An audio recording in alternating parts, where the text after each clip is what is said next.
दोस्तों, आज मैं आपको प्राइमोल्यूट एन टेबलेट के बारे में बताने जा रहा हूँ। इसकी कंपोजिशन है नॉर्थिस्ट्रोन। ये औरतों की बीमारियों में इस्तेमाल की जाती हैं। ये ज़्यादातर औरतों के पीरियड्स को आगे करने के लिए इस्तेमाल की जाती हैं। ये बहुत ही जानी मानी और ज़्यादा बिकने वाली गोलियाँ हैं।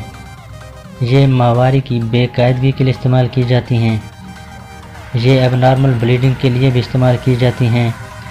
अनवांटेड प्रेगनेंसी को ख़त्म करने के लिए भी इनका इस्तेमाल किया जाता है।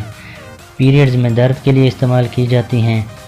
इंटरकोर्स टाइम पीरियड्स में दर्द के लिए भी इस्तेमाल होती हैं।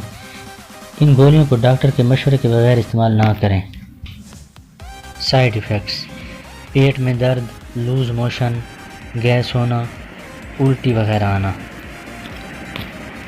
इनकी कीमत सिर्फ 175 रुपये है। ये 30 गोलियों की पैकिंग में पाई जाती हैं। ये बायर कंपनी ने बनाई हैं।